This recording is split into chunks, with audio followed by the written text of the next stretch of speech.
Good evening. Check 1, 2. Welcome to SoulFood Coffee House Open Mic on this first Saturday of November, right?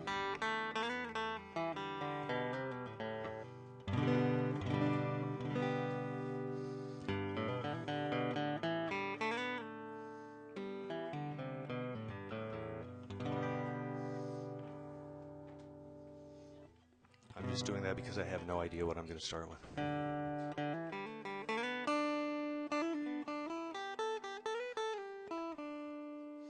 How many people came 2,700 miles to be here?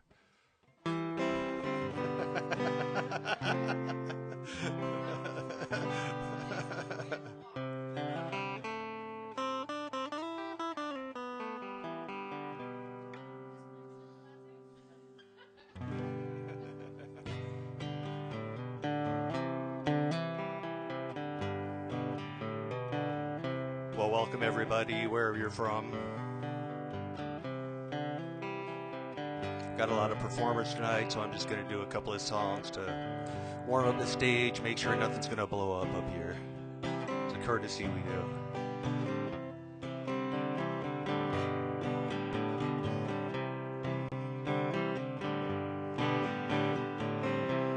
As I walk through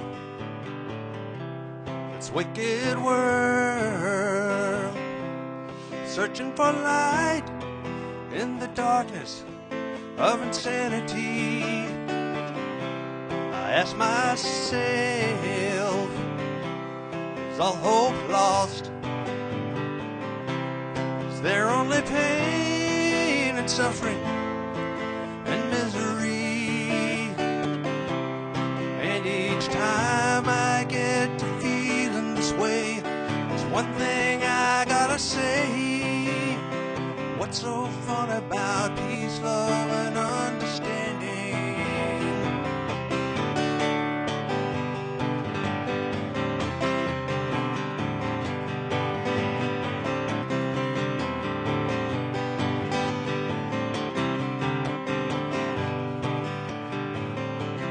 I walk through troubled times, my spirit gets so downhearted sometimes. Where are the strong and who are the trusted? And where is that harmony, the sweet harmony? 'Cause each time I feel it slipping away, it just makes me wanna cry. What's so fun about peace, love, and understanding? What's so fun about peace, love, and understanding?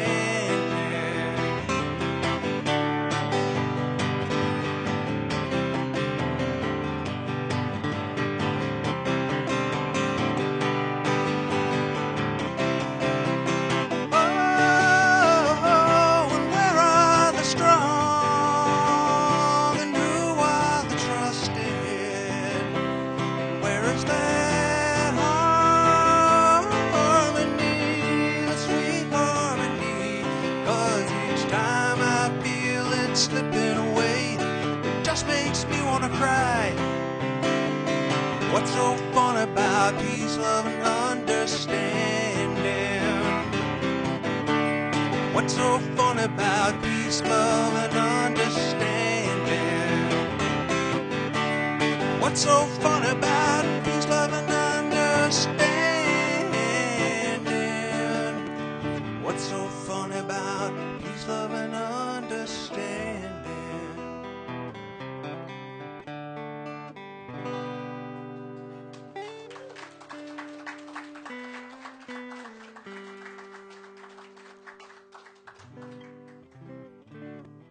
All right, I'm going to do one more song, but first let's set some ground rules. Or are they more like guidelines? Okay, anyway, let's kind of see where we're going to start. First we got Wendy's going to come up, next, and then we've got Laura Hurst, and we've got Steve H, and then we're going to have J.D. Cotton.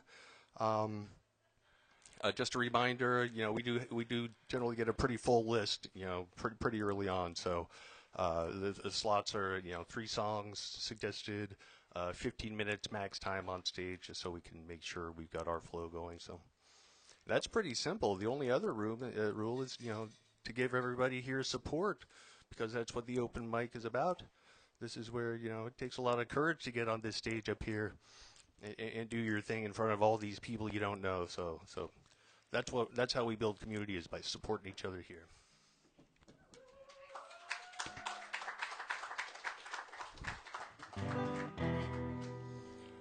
So I always say I'm gonna do something happy to start, and it just never seems to happen.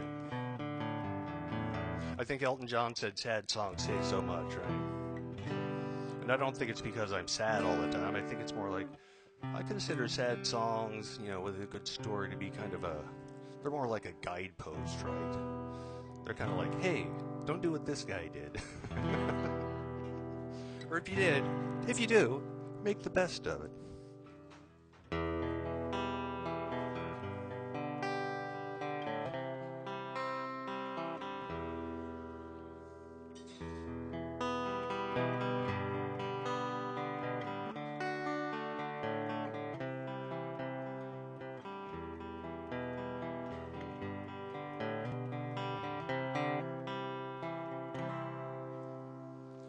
Come from down in the valley, but mister, when you're young, they bring you up to do like your daddy done. Me and Mary, we met in high school when she was just 17. We ride into that valley, down where the fields turn green.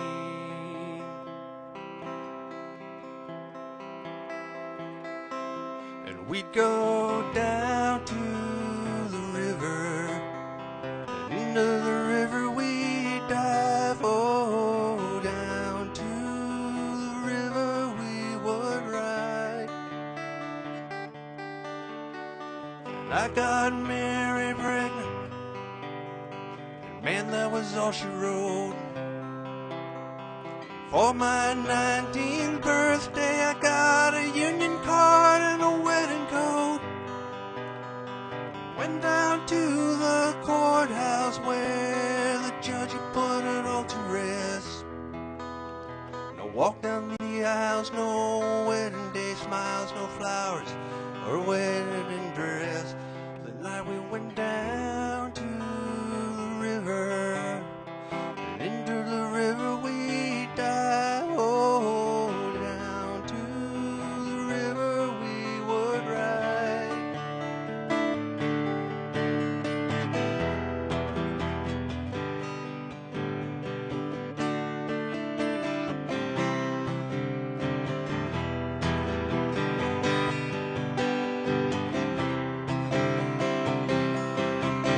Well, I got a job working construction for the Johnstown Company.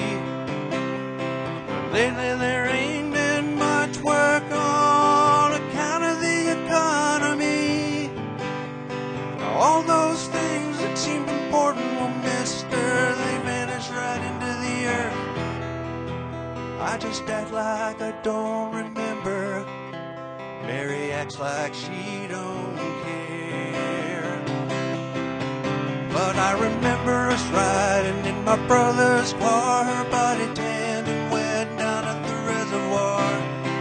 Nights we'd lie awake on that bank, I'd pull her close just to feel the breath she'd take. Now the memory comes back to haunt me. It haunts me like a curse. Is a dream a lie if it don't come true? Or is it something worse that sends me down to the river? Oh, I know the river is dry. Oh, down to the river we ride. Oh, down baby and I, oh, down to the river we would ride.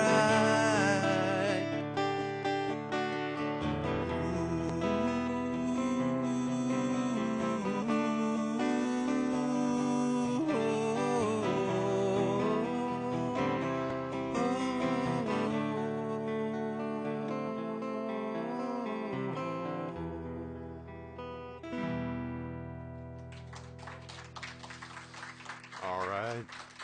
Once again, thank you much for coming.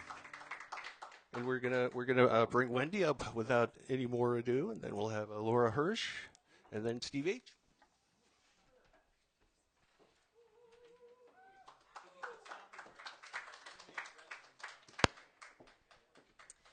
Well, thank you for that wonderful start. I'm Wendy Williams, and I'm a local past life regressionist as well as author. And we're going to be doing a little reading from my first book, Regression Healing 1, tonight. And I also host Soul Wisdom Radio on Transformation Talk Radio, which is part of the Dr. Pat Network, and it's on KKNW too. And I've got Travis Taylor with me tonight, who's an intuitive healer. And Travis, your show on KKNW? Yeah, I host a Divine Insight show 5:30 on Tuesdays on KKNW, and also streams off my website, divineinsight.com, anywhere you are. Perfect, perfect. So what we're going to do, past life regression, if you're not familiar, it's simply a guided meditation. It's a way of really relaxing, and you can work one-on-one with someone, or you can do it in a group session. And about 2 years ago, I had a good friend who was having a lot of severe neck pain. He had broken his neck, had it surgically repaired, and just a lifetime of sports and doing interesting decisions like jumping out of perfectly good airplanes and all that stuff. He was just having a lot of physical pain. So he asked me, and we agreed to do a session together, and it just was so profound what he found in that 4.5 hours that I wrote it as a book. So that's what the inspiration was. And we're going to jump into chapter 3, simply because he experienced 3 lives in a lot of detail. One as a huntsman, one as a mayor in France many years ago, and one as a World War II soldier. And my belief is a lot of us have a lot of baggage to give up and release, and that we're ready to let go of, whether we've served in the military or have had a loved one do so, or whoever it might be. So I loved the first song, getting us more to the peace and love. What a perfect place to be. So let's jump straight into chapter 3, and I'm going to read my part of essentially what was said during that past life regression session, and Travis is going to be Simon, who was the client. So, chapter 3, the World War II soldier. You've now moved to an important scene to bring you healing or information today. What's the first thing you see? There's a landing craft. Look at them. What type of landing craft? What do they look like, and what are they used for? The World War II type used for invading beaches. Got it. Great job. Very specific. Carry on your natural course. What are you doing? What's happening now? It's just us, slapping up and down hard on the waves. There's a bunch of us aboard. Some of us are sick. Where are you landing? Don't know yet. You can't know ahead. How does your body feel? I'm one of the ones that are sick, upchucking, and very, very nervous. Are you young or old or middle-aged? Young. What's your exact age? I'm 19. 19. What's your name? Robert. Robert. Hello, Robert. Where are you from? Ohio. Ohio. You're from Ohio. What's happening now?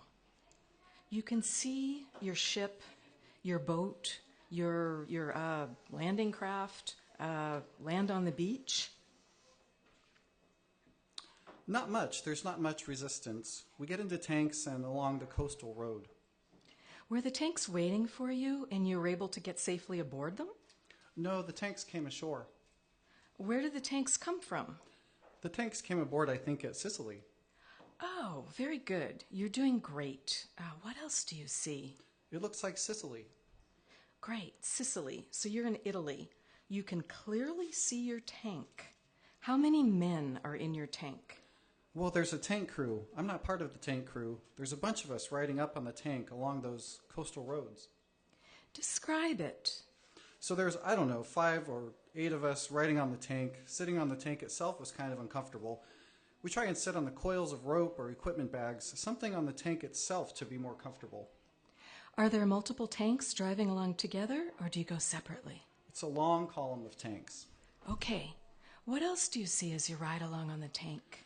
We're up above the water. The coast is on the left. We're following a road heading into town. Just continue on your natural course. Do you get to the town?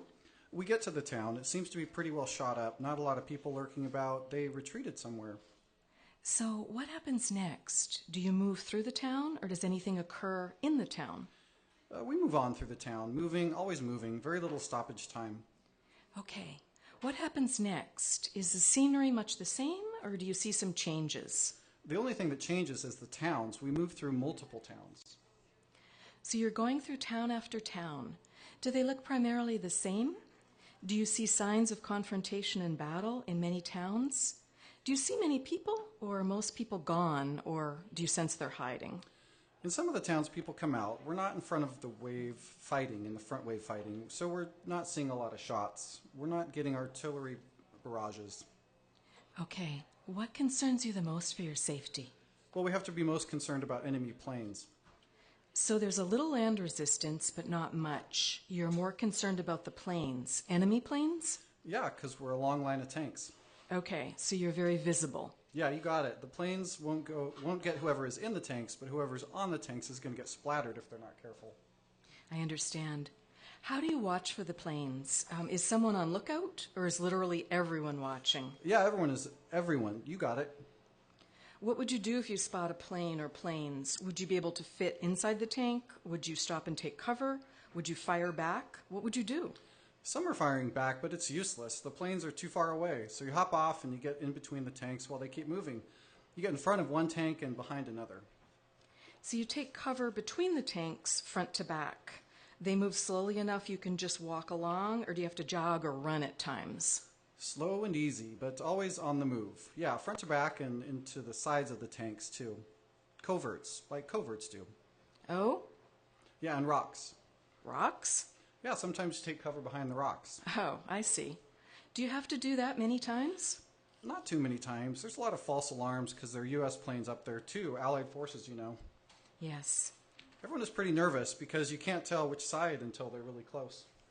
So it's hard to tell, friend or foe, hence the many false alarms. But friendly fire is just as deadly as enemy fire, isn't it? Yep. It must be nerve-wracking. How are you feeling, Robert? You're a young man. How are you coping with being on enemy grounds? Is this your first time away from home? I think I was in North Africa before this. I wasn't completely new, but I was still nervous. I still haven't seen a lot of combat. I'm not a seasoned veteran yet. What happens next?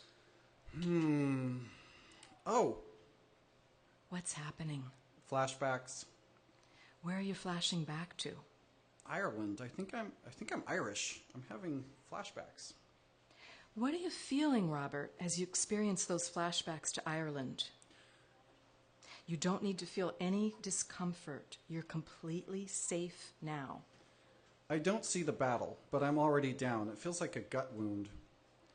Know that you don't need to feel any discomfort now as you go through these battlefield moments as Robert. You're poised to learn something important here. You can do this. I keep flashing back to Ireland. Did you travel to Ireland after Sicily? No, I'm still in Italy, but as I lie there, I think of Ireland. I think I'm from Ireland originally, that lifetime. I was born there, or my ancestry is there. Oh, I see. So you've been wounded in the tank column as Robert. You're lying there in Sicily, flashing back to your early life in Ireland, before you lived in Ohio and possibly traveled to North Africa. Exactly. You got it.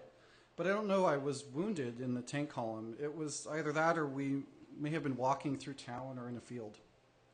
It doesn't matter. There was a sense of us always pushing, always moving. What's happening now, Robert? This was a long time ago. You're just fine now. Well, I'm lying on the ground. There's such a cold feeling, the cold in my belly. Then these quick flashbacks, these vignettes. Are you alone, or is anyone around you? They're with me. They're trying to keep me warm. Are they giving you medical attention? Yes. It's okay. You're okay. Are you outdoors or indoors? I'm outdoors. Are the medics or your friends putting a blanket over you, or jackets, or something else? A blanket. Okay. We can see and feel that blanket bringing you great comfort and warmth. You can pull it up higher if you like. You're just fine. What happens next? There's a lot of rapid order flashbacks, and then they just stop. Let's move to the end of that particular life, where you've passed over into the hereafter. This will be easy for you. You've done it many times before. I can help you if necessary.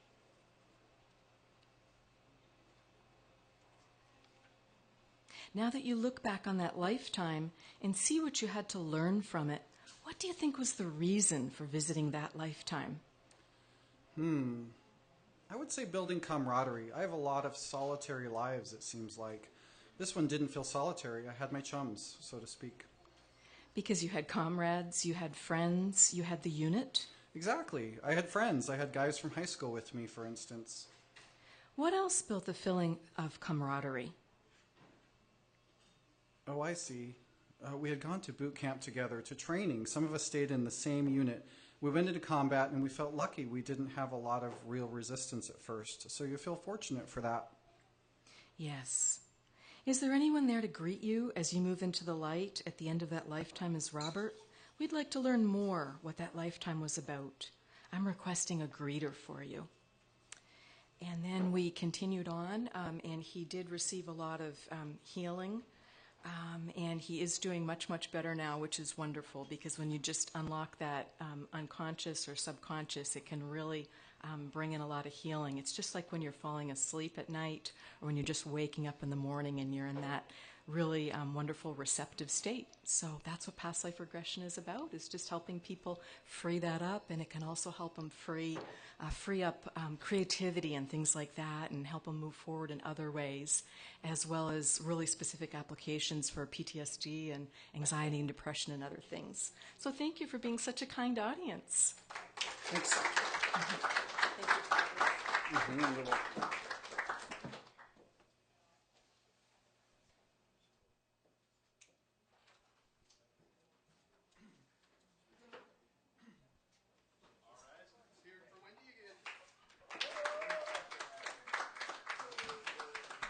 All right, we got Laura coming up. Come on up, Laura. You want to use the guitar? Certainly. You want to? Is the stool okay? Yeah, stool's great. All right. Just by way of announcement, we've got Steve H next. Steve, right? And JD Cotton after Steve, and then Jamie, and then Anna.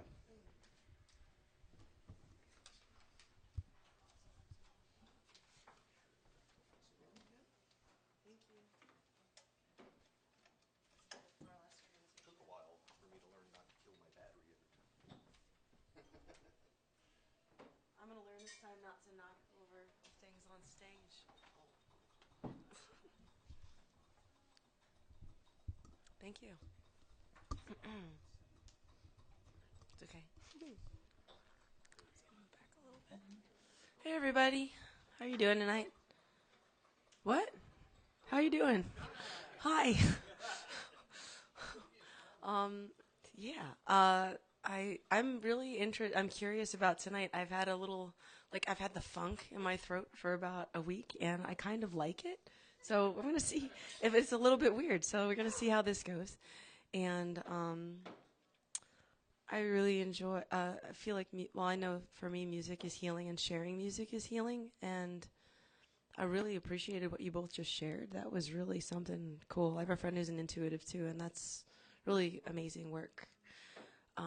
And this is a song by one of my favorite musicians who I don't know, he might be 76 or 77. He's still touring. Paul Simon, he recently just had a birthday, I think on the 13th of October.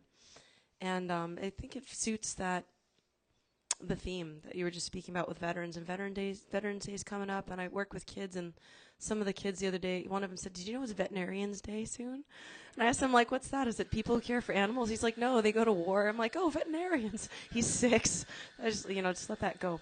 So this is a song that for healing. And if you know it and you feel like participating in any way, I invite you to do that.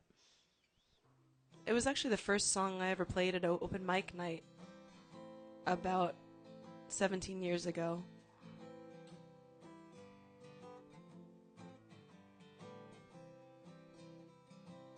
Slip sliding away, slip sliding away. You know you're near your destination the more you slip sliding away. Now I know a man,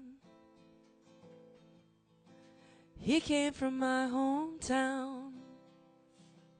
He wore his passion for his woman like a thorny crown. He said, Dolores, I live in fear. My love for you is so overpowering, I'm afraid that I will disappear. Slip sliding away, slip sliding away. You know you're near your destination the more you slip sliding away. Now I know a woman became a wife. These are the very words she uses to describe her life. She said a good day ain't got no rain. She said a bad day's when I lie in bed and think of things that might have been. Slip sliding away, slip sliding away. You know you're near your destination the more you slip sliding away. And I know a father who had a son. He longed to tell him all the reasons for the things he'd done. He came a long way just to explain. He kissed his boy as he lay sleeping, then he turned around and headed home again. Slip sliding away, slip sliding away. You know you're near your destination the more you slip sliding away. Now God only knows when God makes his plans. The information's unavailable to the mortal man. We work our jobs, collect our pay, believe we're gliding down the highway, but in fact we're slip sliding away, slip sliding away, slip sliding away. You know you're near your destination the more you slip sliding away. Nice.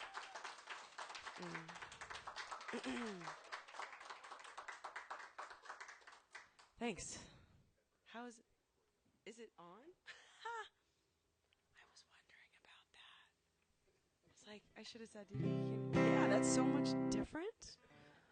Wow.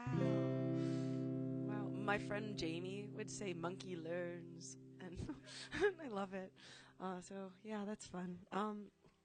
Thank you. Love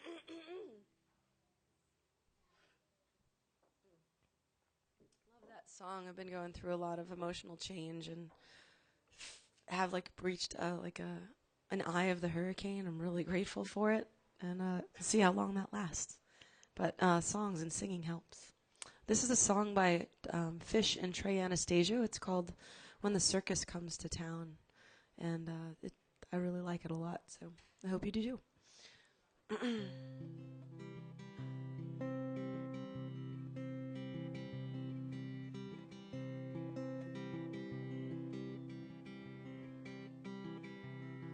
I could have had a chance to get out of this mess. From the day that you came to the day that you left, I could have had a chance. I could have had a chance.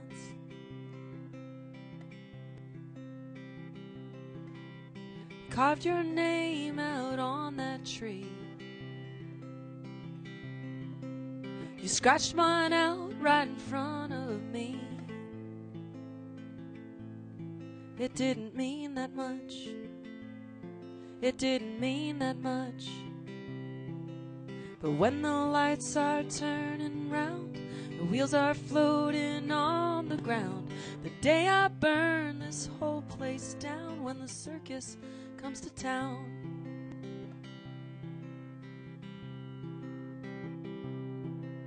I never thought I could make it this far, with the pain in my soul and a hole in my heart.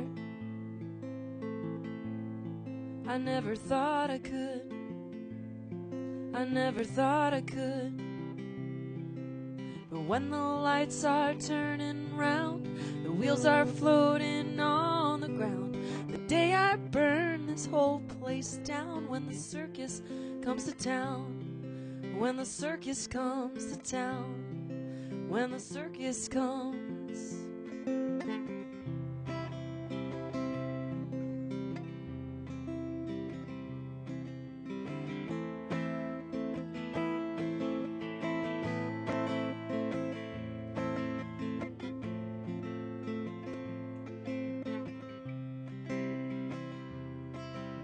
And when the lights are turning round, the wheels are floating on the ground, the day I burn this whole place down, when the circus comes to town. Oh, when the circus comes to town, that's right, the circus comes to town. When the circus comes to town. Thanks.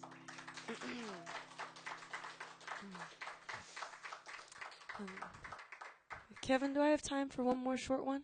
Okay, cool. Thank you. Whee! All right, cool.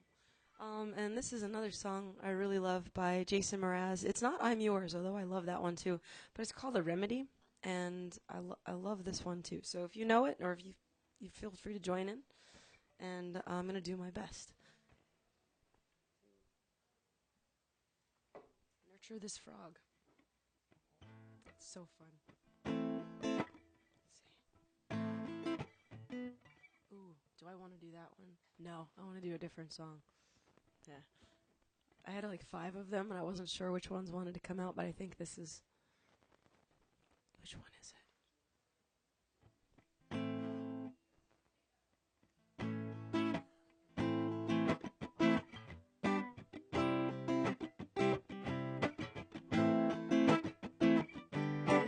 It's not Jason Mraz. It's Peter Gabriel.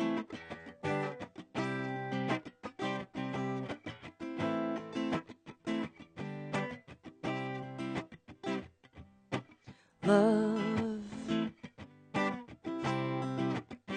I get so lost sometimes. Days pass, and this emptiness fills my heart. When I want to drive away, I drive off in my car. But whichever way I choose, I come back to the place you are. And all my instincts, they return, and the grand facade so soon will burn. Without a noise, without my pride, I reach out from the inside. Oh, oh, oh, oh, oh, oh, in your eyes, light the heat in your eyes. I am complete in your eyes. Let me see the doorway to 1,000 churches. Your eyes met the resolution of all the fruitless searches. Oh, I see the light and the heat. Oh, I want to touch the light, the heat I see in your eyes. In your eyes. In your eyes.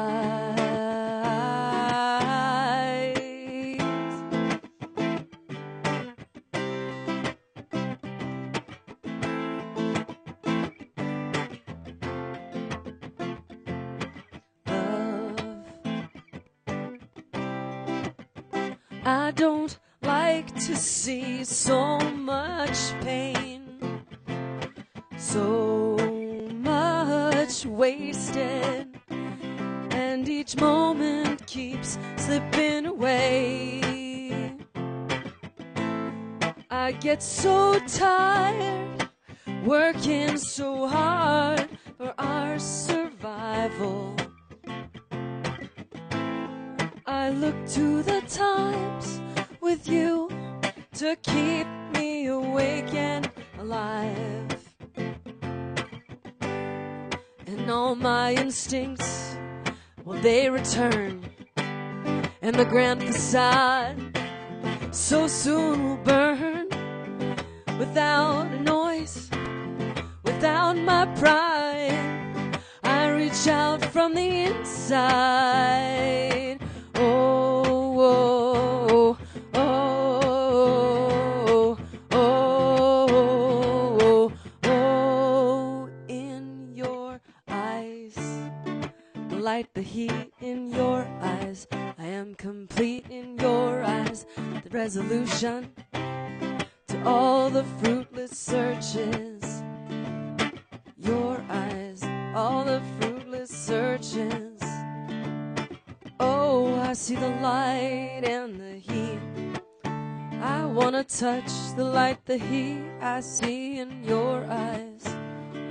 In your eyes. In your eyes. Thanks.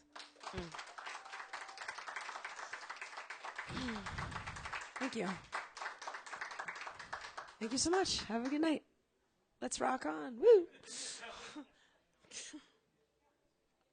That felt really good and a little fun. Kevin, do I have to do anything? Just put it back? Okay, I will.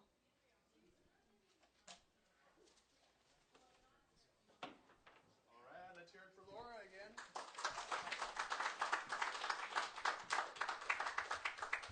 Thank you. Okay, we got Steve H coming up next, and we've got JD Cotton, then we've got Jamie, and then we've got Anna. Good, how are you? You gonna stand tonight? Yeah.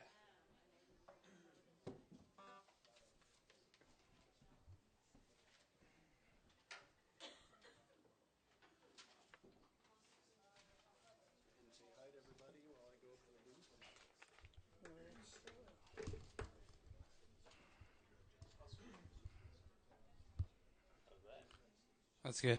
Hello.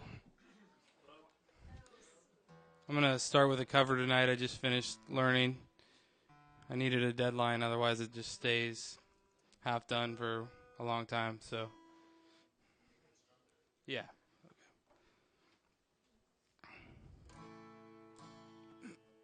Good?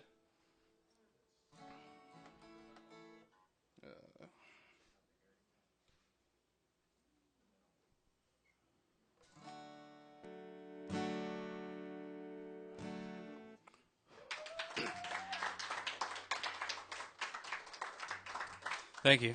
This is a Fast Car by Tracy Chapman.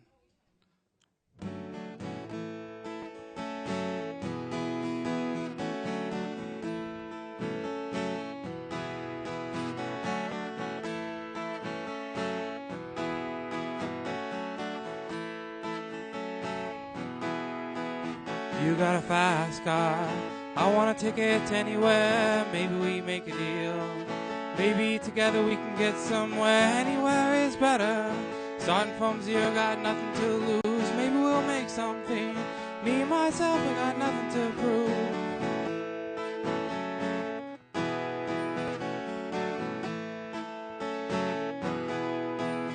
You got a fast car.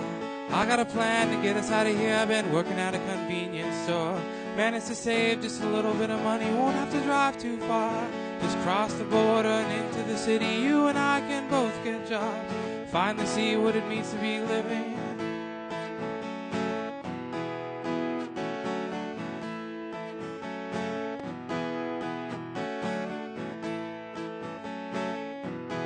You see, my old man's got a problem. He lived with the bottle, it's the way it is. Said his body's too old for working. His body's too young to look like his. When mama went off and left him, she wanted more from life than he could give. I said, somebody's got to take care of him. I quit school, that's what I did.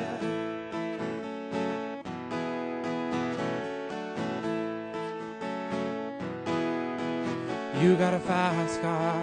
Is it fast enough so we can fly away? We gotta make a decision. Leave tonight or live and die this way.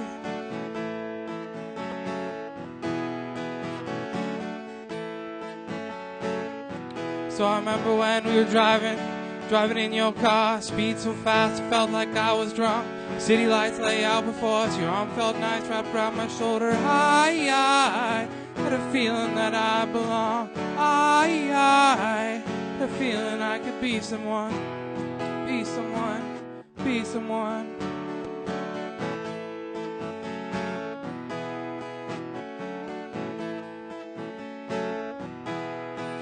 You got a fast car. We go out cruising and entertain ourselves. You still ain't got a job. I work in the market as a checkout boy. I know things will get better. You'll find work and I'll get promoted. We'll move out of the shelter, buy a bigger house and move to the suburbs.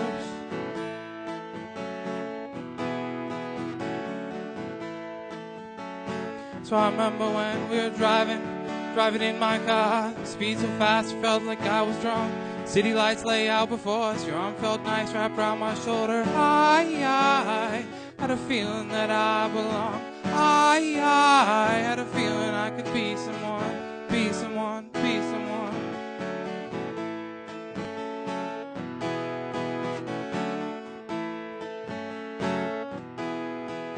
You got a fast car.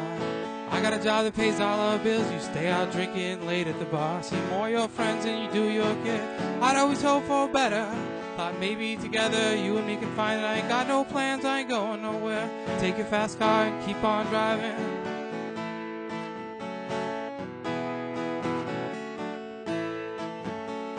So I remember when we were driving in your car. Speed so fast, it felt like I was drunk.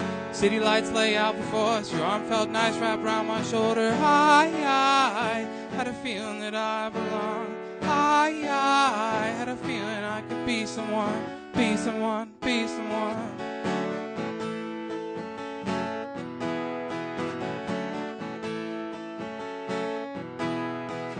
You got a fast car.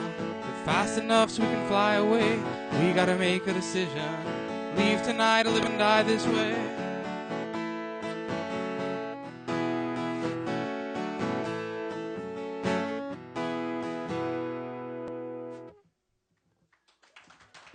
Thank you.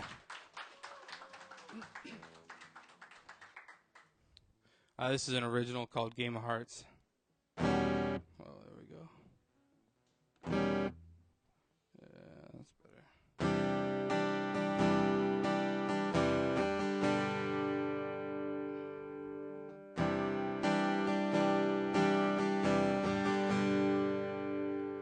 You're the craziest girl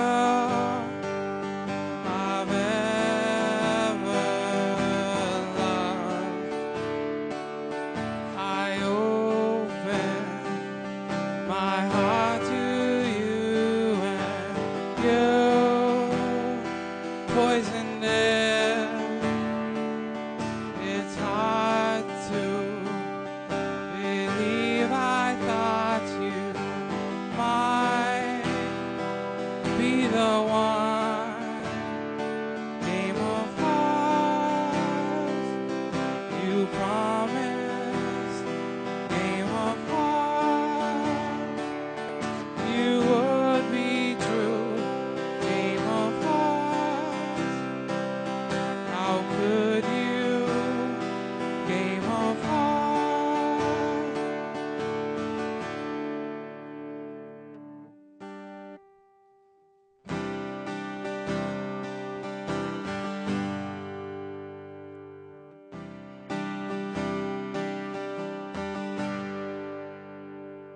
You told me I was your drug of choice.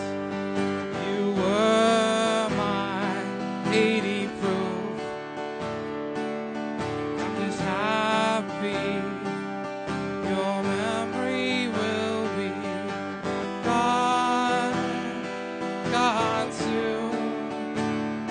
Game of heart, you promised. Game of heart, you would be true. Game of heart, how could you? Game of hearts, well, this broken heart will mend. So take care of yourself, old friend. Oh, sorry. So wish you nothing but the best. So take care of yourself, old friend.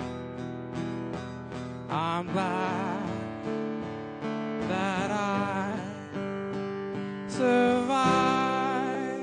Game of hearts, in all truth.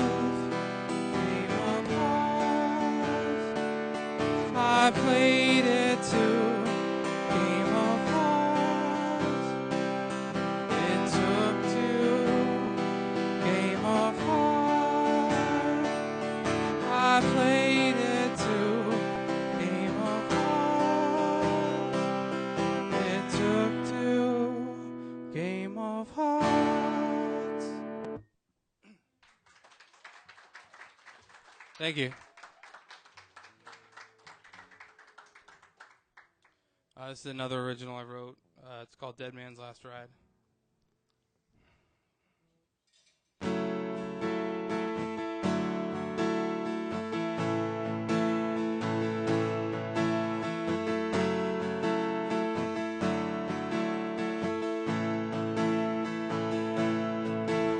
If I'm awake, you know it means the bottle's on my mind.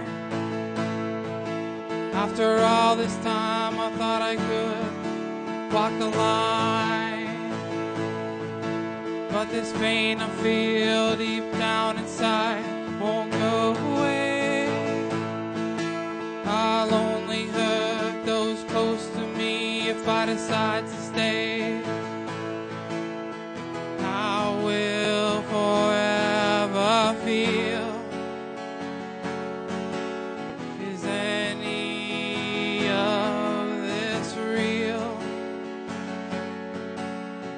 Oh man, the time has come. Dead man's last ride, young man. Just close your eyes. Dead man, last ride.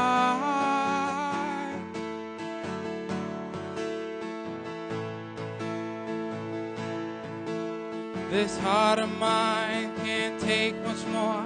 Let mama know I tried. Half my friends have fallen off, the other half have died. Don't wanna cause a scene, but I'm long for this life. Don't call it a tragedy, it's the dead man's last ride. Is any of this real? Oh man, the time has come. Dead man's last ride, young man. Just close your eyes. Dead man's last ride. I was stumbling around like a drunken clown, trying to find my way. But I'm cornered now and death has run me down, can't get away.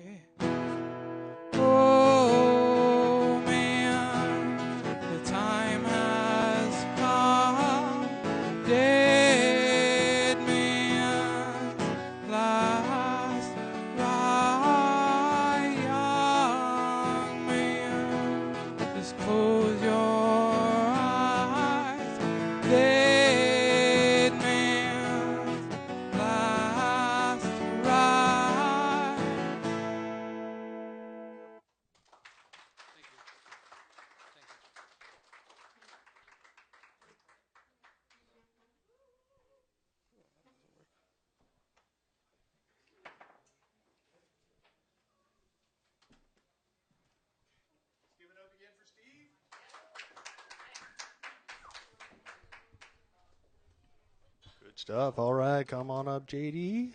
JD Cotton's coming to the stage. You want to stand? Sit? Get this. The tall stool. I'll sit on the tall stool. Okay, yeah. That's always that good guitar player look, right? When you got the tall stool, yeah. All right, then we got Jamie after JD. Is Jamie here? Because if Jamie, okay, Jamie after JD. Then we've got Anna, and then we've got Isaac, and then Franklin K.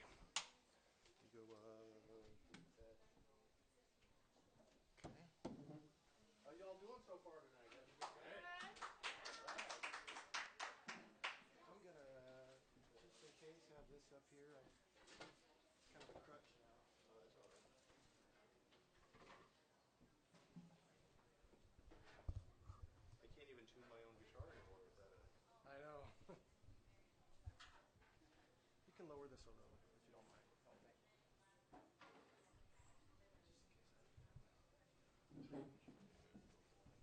Yep,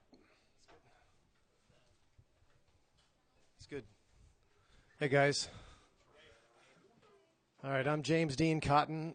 I'm a local songwriter. If you like my songs, they're online at jamesdeancotton.bandcamp.com. I'm going to do 3 original songs.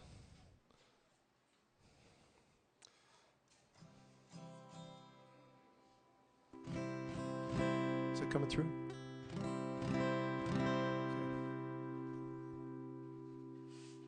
This thing's kind of a crutch. I know the song, but it's like I need to be able to look at the words. I need to know I can look at the words just in case I forget them.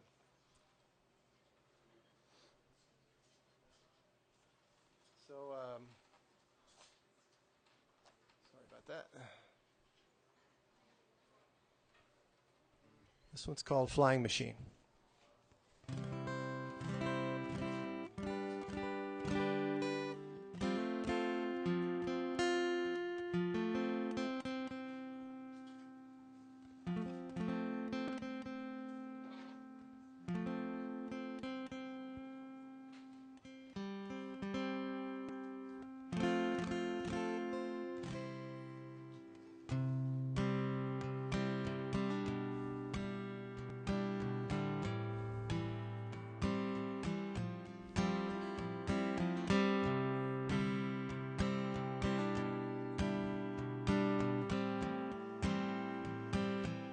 When I was still growing up, we'd go to the spotter's lot and watch these machines of windows and wings. We'd sit in Dad's Fairlane Ford on a Lambert Field Service Road as they glided in on thunder and wind. Flying machine, flying machine, fly like a bird, spirit unseen. Flying machine. And I got a job building planes, the forgings and fittings and frames, titanium gears, carbon and tears, a lighter than air shell, magical chair spell, all stringers and skill, defeating the wind. Flying machine, flying machine, fly like a bird, spirit unseen.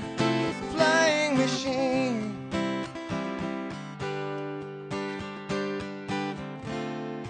Take it for granted, the moment we landed, we were asleep up in the sky. 8 miles up, you think we were gods, angels that fly high.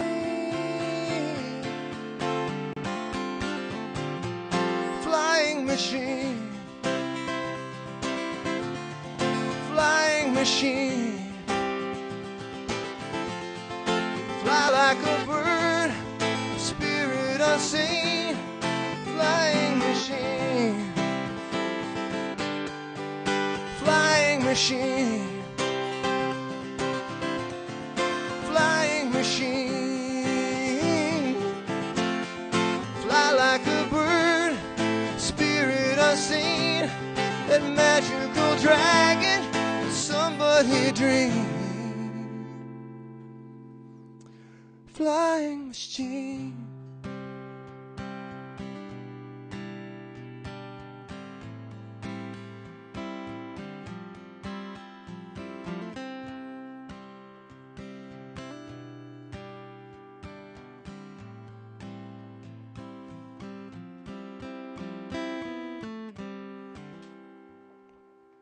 Thank you. And my dad used to drag us to watch these planes fly in and out, and we hated it. We were so bored. And it's just so ironic that when you get older, you get nostalgic about the stuff that you thought was kind of a waste. So anyway, that was about my dad, who worked for McDonnell Douglas in St. Louis, and he loved airplanes. He still does. Okay, the next song I just wrote because it seems like every day when the Times comes out, there's another article about our homeless problem. 12,000 people living on the streets in King County. It's a city. It's a city of homeless people, and they're everywhere. And we don't have near enough beds, near enough shelters. As to the reasons why and where you want to put the blame, I'm not getting into that so much. This is more about trying to understand the problem and what these people are facing. Because it is new, I am going to have the words here just in case.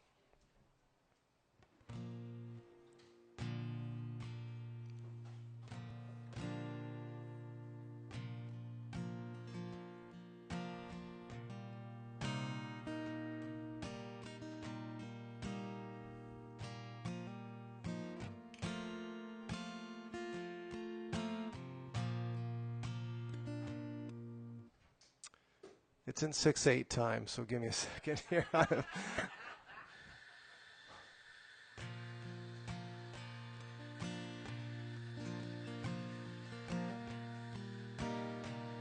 Is that right? I think it's right.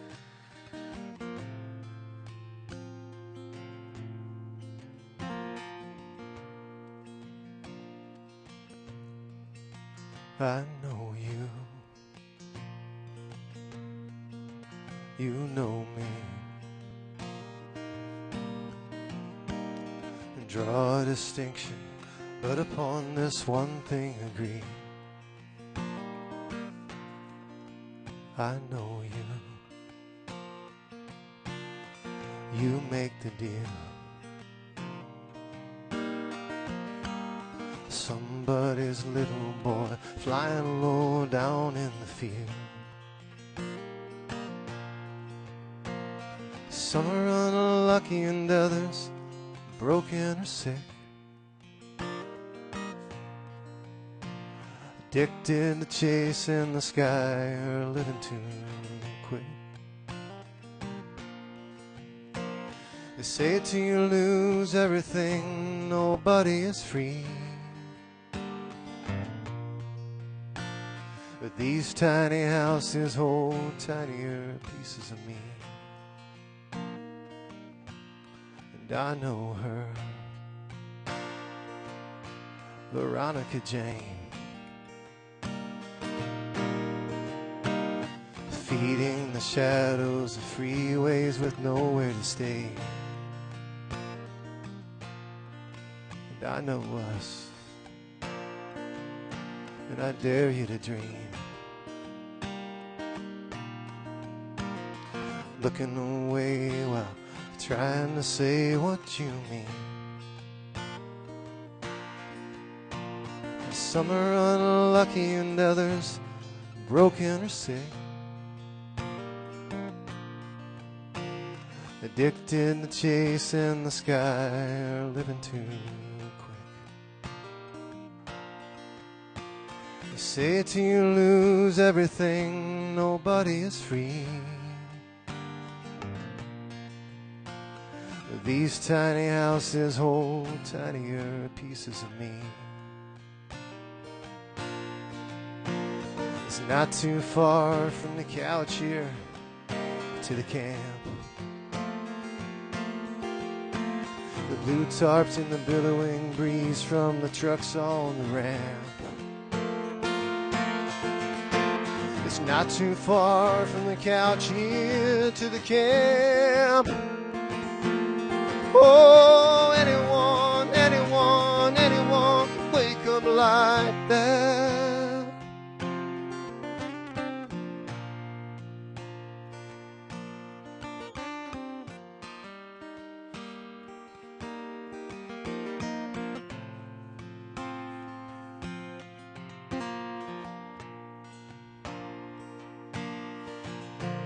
Some are unlucky and others broken or sick,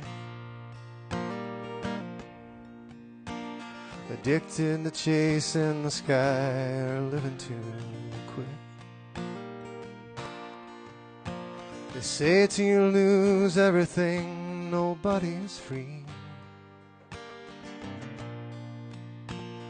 These tiny houses hold tinier pieces of me. These tiny houses hold tinier pieces of me.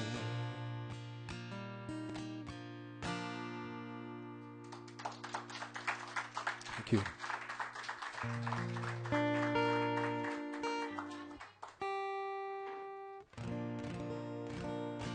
Okay, one more, Kevin? Okay, I have another one. It's another original.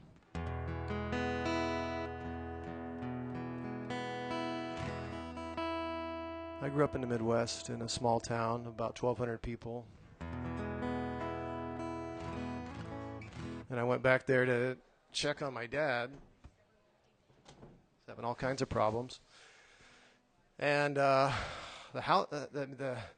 town was almost in worse shape than my dad. It's just small town America, I think, is suffering right now. And it's been happening over a long period of time. But this song tries to capture the changes I saw I've seen in that town and other towns like it.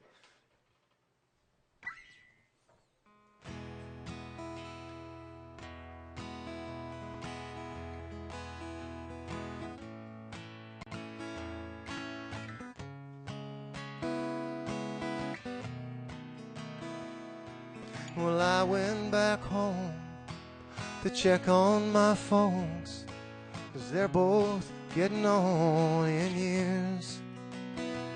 And on the way out of town, took a slow drive around to see what had changed or had disappeared.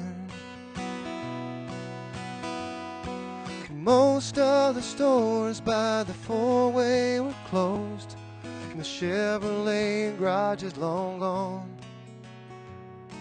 And Grandpa's old house they finally tore down and spilled all the memories out on the lawn.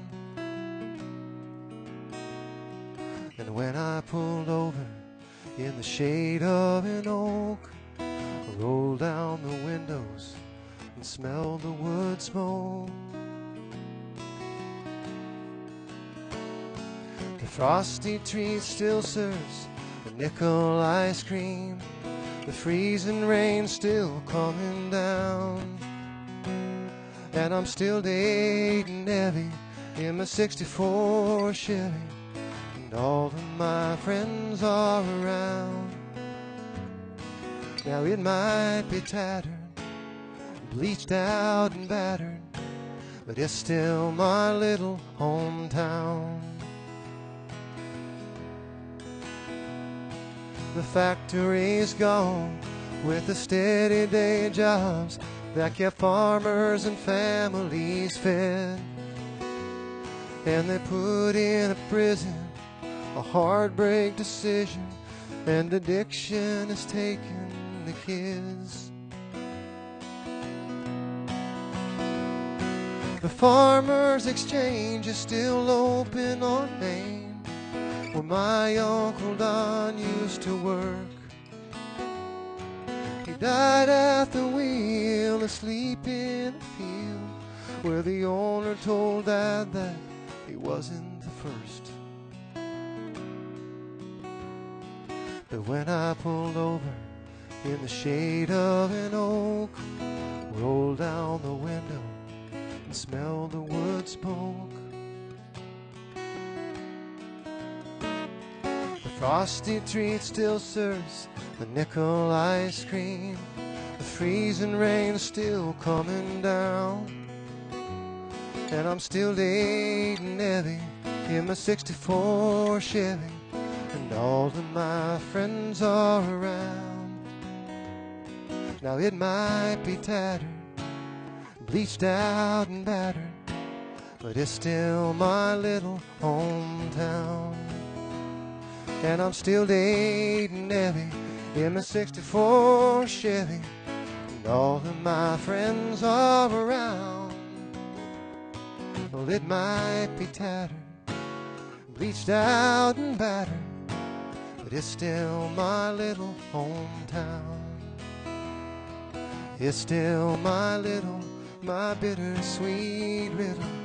It's still my little hometown.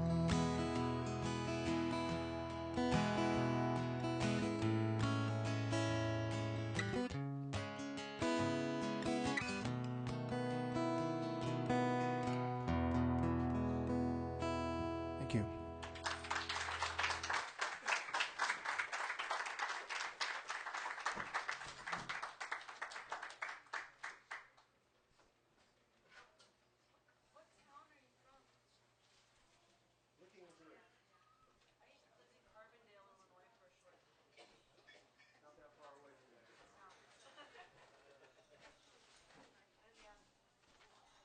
All right, let's give it up for James Gene Cotton. All right, Jamie, come on up. Then we got Anna Weaver. Is Isaac Nosen in the house? Isaac? All right, you're up after Anna Weaver. Then after Isaac, we're going to have Franklin Kay, so that's going to be our next hour.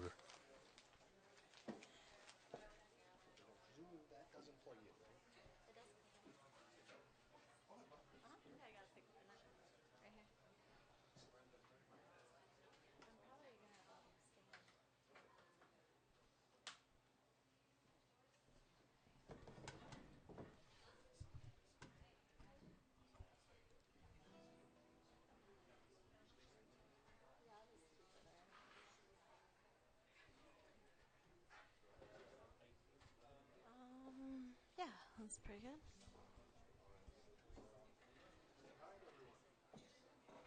Hello. How's everyone doing tonight? Good. My name is Jamie Marie. You can find me at jamie-marie.net. I just released a new record, so I'm very excited about that. It's called Girl Next Door, and I'm happy to be here and play some songs for you.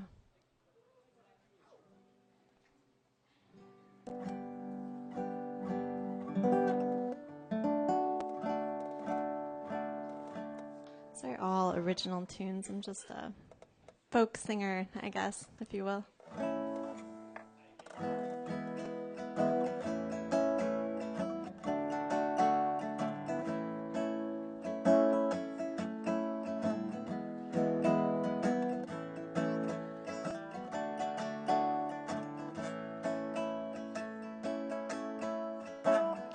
I've been waiting on you. I think it's obvious to see. I've been waiting on you. Have you been waiting on me? Tell me once and tell me twice. Are you living in this sweet paradise? one really knows just who you are. That's my kind of dream. This town reminds me of a ghost, the one I used to love the very most. I see him everywhere, he's walking in my dreams. That's alright with me. I don't mind if you keep on coming back to me. You can keep on walking right through my dreams. That's alright, that's alright, that's alright with me. Everyone around me always seems to go away. Nothing that I do seems to wanna make them stay. Won't you stay just a little while longer, so we can both feel stronger? Won't you stay a little while longer? I've been waiting on you. I think it's obvious to see. I've been waiting on you. Have you been waiting on me? I don't mind if you keep on coming back to me. You can keep on walking right through my dreams.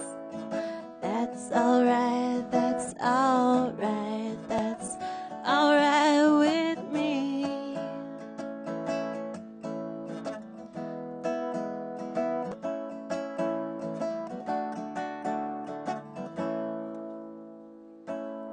Thank you.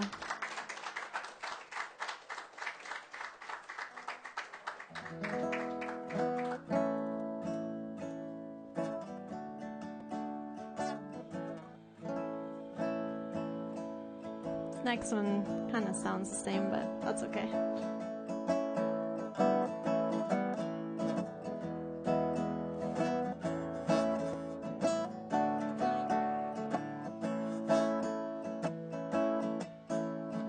I just need a little loving sometimes when my heart is on the line. I just need a little loving sometimes when my heart is on the line. I get no sleep, darling, when I'm thinking about you. Why do you do those things that you do? I get no sleep when I'm thinking about you. I just need a little loving sometimes when my heart is on the line. We all need a little loving sometimes when our hearts are on the line.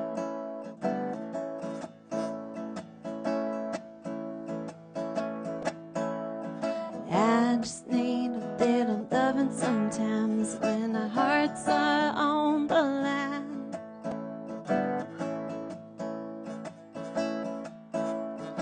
Daylight's burning and I've got the yearning to see my darling tonight. I hope he's doing alright.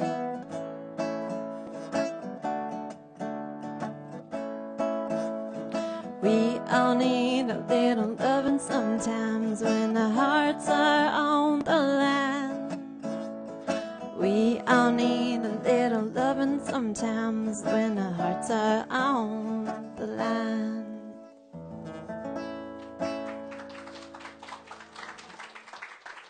Thank you.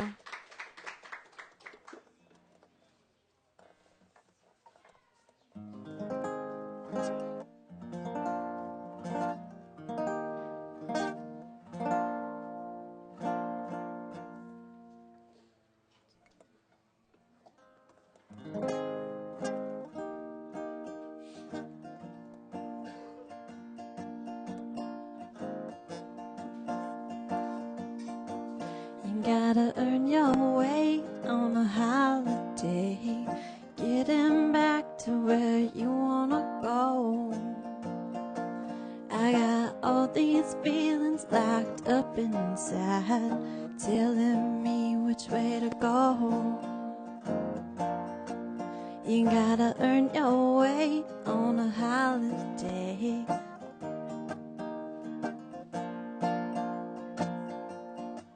I got all these feelings locked up inside, telling me which way to go. You can catch me, you can catch me where the wind blows. You can catch me where the wind blows. Over the prairie is where I go. You can catch me where the wind blows. Over the prairie is where I go. Take it easy on me. Take it easy on me.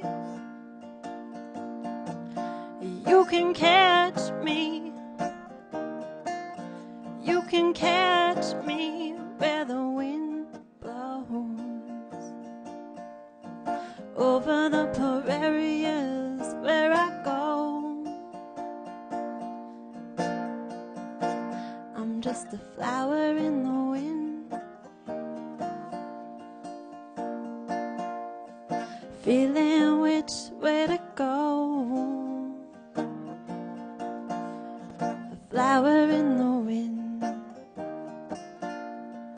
feeling which way to go. You gotta earn your way on a holiday.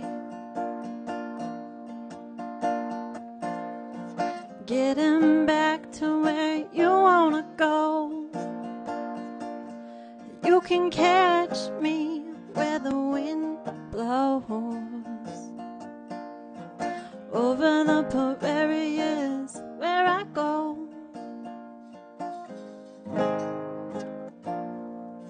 Thank you so much.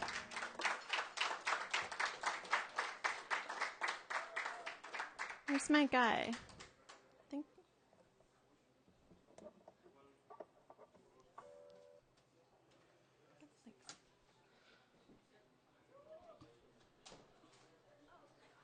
First time in Seattle, so that was a blast.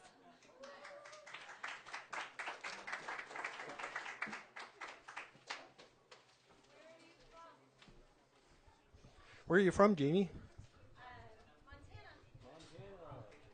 All right, let's give it up for Jamie. And it was Jamie Marie, not Jamie Merrick, right? I apologize if I mispronounce your names. I'm usually reading off a sheet of paper that somebody else wrote down your name on, 6 hours ago, and so if I get it wrong, I apologize. Anyway, let's from North Carolina, let's bring up Anna Weaver. After Anna, we're going to have Isaac, then Franklin.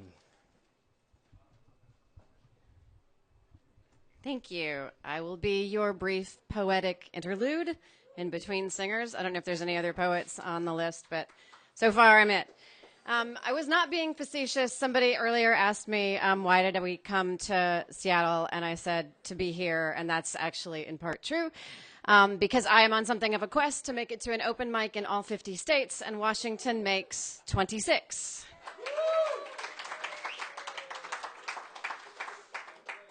And I'm told there are a handful of people in North Carolina up rather late watching the live stream, which I think is really sweet. Okay, I'm going to start with a travel poem. It was actually published in a journal called Redheaded Stepchild, which only takes poems that have been rejected by other journals, which is kind of fun. It's called Traveler's Blessing. I'm a big fan of cities, including this one. Bless this city for ignoring me, for letting me use her to tempt myself out of old clothes and into pink glitter pants, a cowboy hat, 3-inch heels, anything I want. Bless this city for having better things to do than snicker while I change. There are no faux pas here. This city does not care for who I am or was or should be. This is no resort staffed and appointed to force me to enjoy the spectacle of myself, welcomed and loved for my beautiful money. Not here. The city may answer my knock, drop her eyes, say fine, take what's in the drawers and rub the gravestones if you must. But she'll be called back from the stoop at any moment by all her screaming children, up past bedtime and hungry again. Dishes in the sink and errands tomorrow, her feet ache from another long day. Someone is bleeding and the phones won't stop ringing, and here I've come with heavy feet on the floor she just finished sweeping, calling, put on a pretty dress and twirl for me, baby. For her, every night is a funeral. Wipe your feet, she says, and for Christ's sake, push in your chair before you go.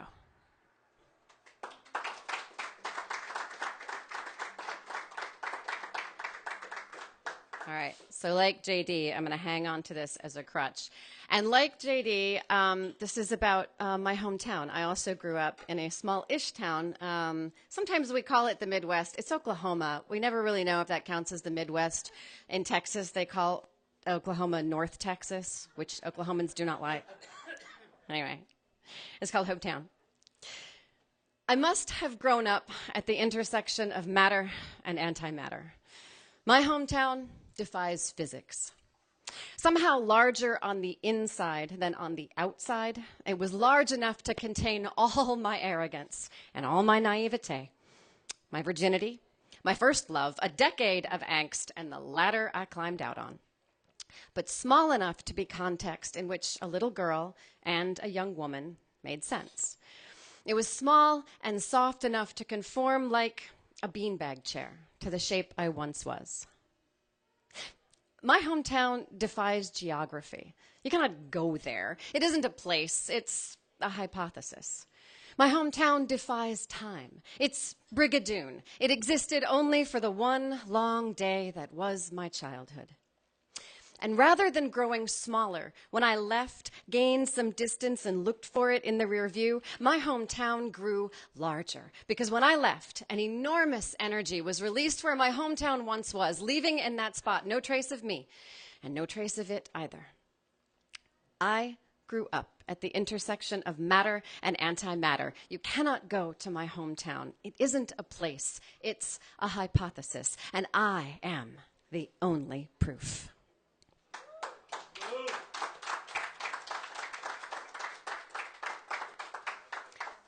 So not too long ago, I was hanging out with some writer friends, and we were doing a prompt writing exercise. And one of the prompts was, sometimes I daydream about. And then you use that as kind of the jumping off point, and you write into it. I am 5'3" on a proud day. Sometimes I daydream about being tall. Not taller, but tall. Taller than average tall. So tall, people assume I'm floating. Notably, vertiginously tall. Tall enough to know in any crowd whose part is straight. And in any kitchen, how recently the refrigerator was dusted. So tall, I take a lifetime pass on wearing heels. Except on days when I decide to be even taller still just to rub it in.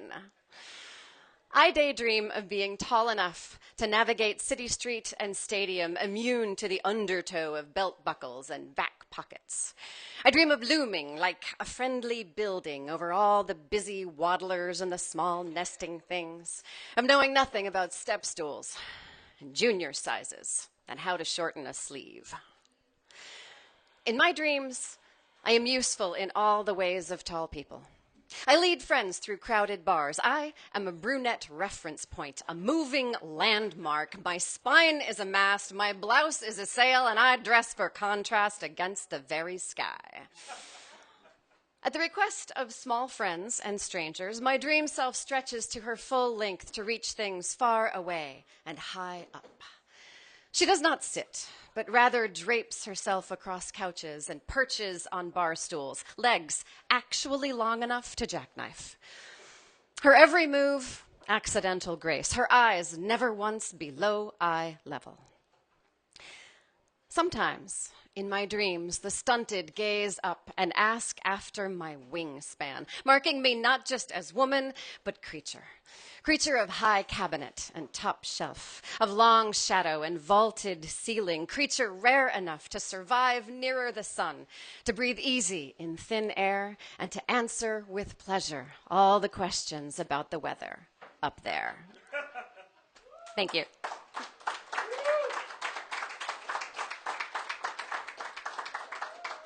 If you ever happen to be in Raleigh, North Carolina, and you're looking for an open mic, and it happens to be the second Sunday, I run one called Tongue and Groove at an art gallery in downtown Raleigh. You can find us at tongueandgrooveopenmic.com.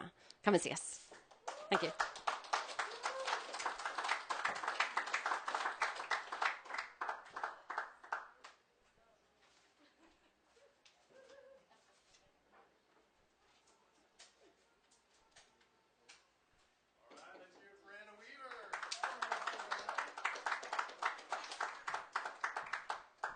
Next, we've got Isaac coming on up. Come on, Isaac. You guys still having fun? Are you still having fun? Yeah.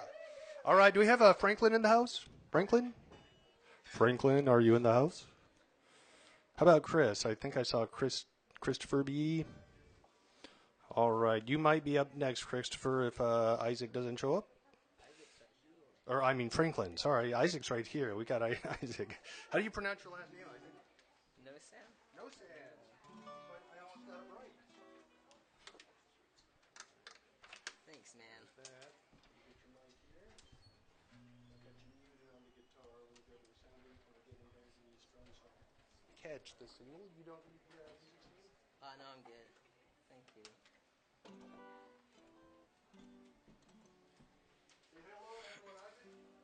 Hello, everybody.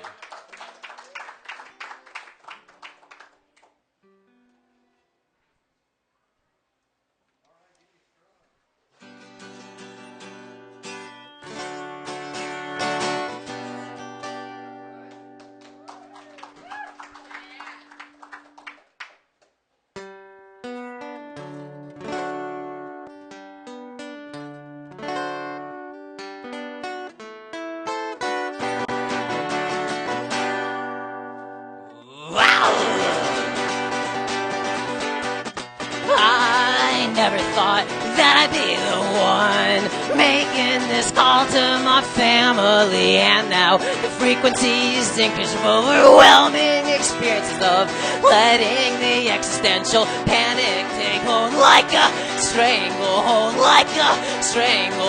and I'm starting to feel cold.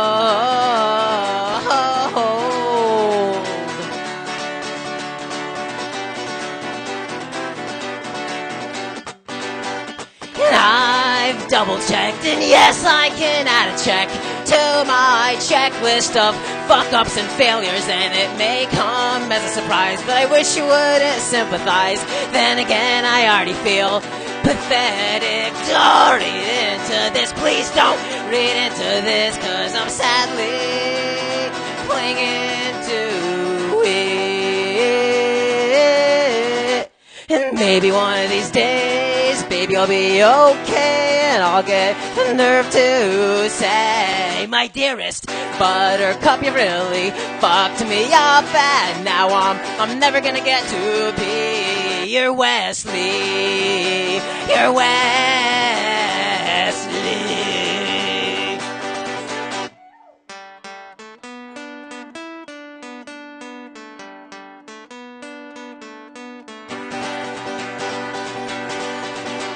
And I'm not the kind of guy to write a bitter breakup song, so just chalk this up to sentimentality's sake.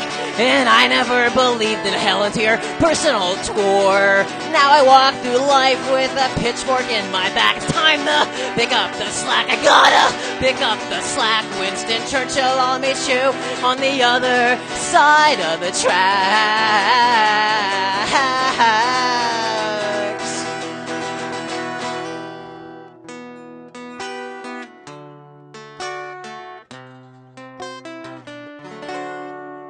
But can we please